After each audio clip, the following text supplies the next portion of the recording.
Duty సపరేటే. ఆ ఇద్దరిని ప్రశ్నిస్తే ఇక అంతే సంగతులే. ఎంత పెద్ద నాయకులైనా వారి ముందు చేతులు కట్టుకొని నిలబడాల్సిందేనే.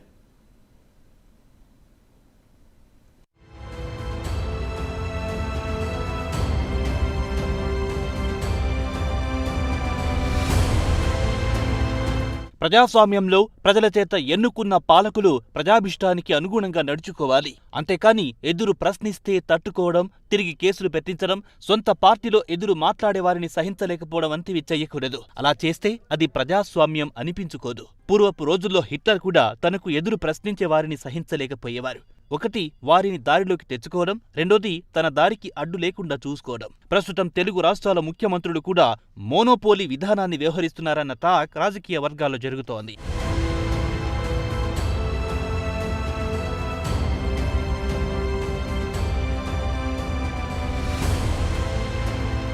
తెలంగాణలో కేసీఆర్, ఏపీలో సీఎం జగన్ వ్యవహార శైలి ఏ విధంగా ఉందో ప్రత్యేకించి చెప్పక్కర్లేదు. వారికి అవసరముంటే వంగి వంగి దండాలు పెడతారు, అవసరం లేకుంటే ఏం చేస్తారో చెప్పక్కర్లేదు.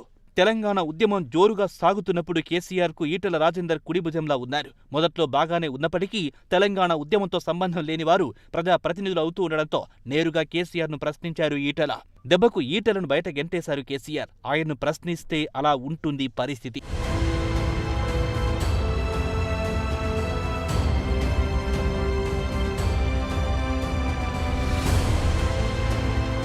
జగన్మోహన్ రెడ్డి కేసీఆర్ కంటే 10 ఆకులు ఎక్కువే. కేసీఆర్ విషయంలో కొంత వెసులుబాటు ఉంటుందేమో కానీ జగన్ విషయంలో అది మచ్చుకు కూడా కనిపించదు.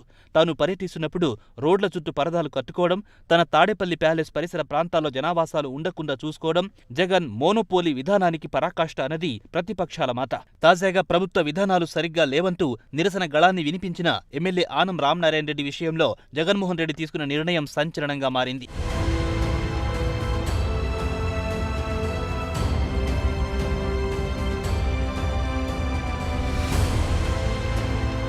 ఇటీవల ఆనం మాట్లాడుతూ రాష్ట్రంలో ముందస్తుగానే ఎన్నికలొస్తాయని, అలా ఎన్నికలొస్తే తామంతా ఇంటికి వెళ్లడం ఖాయమని అన్నారు. దీంతో వెంకటగిరి ఇన్ఛార్జిగా నేదురుమల్లి రామ్కుమార్ రెడ్డి నియమించారు జగన్. సైదాపురం మండలంలో సచివాలయ నిర్మాణాలు సరిగ్గా జరగడం లేదని, కాంట్రాక్టర్లు ఎవరూ ముందుకు రావడం లేదని ఆనం వ్యాఖ్యానించారు. దీంతో జగన్మోహన్ రెడ్డి సైలెంట్ గా ఆనం రామనారాయణ రెడ్డికి షాక్ ఇచ్చారు. ఆయన ప్రాతినిధ్యం వహిస్తున్న వెంకటగిరి నియోజకవర్గానికి ఇన్ఛార్జిగా నేదురుమల్లి రామ్కుమార్ రెడ్డిని నియమించారు. మొత్తంగా ఇవి ఇద్దరు ముఖ్యమంత్రుల వ్యక్తిత్వానికి కనిపించే ఉదాహరణలు మాత్రమే.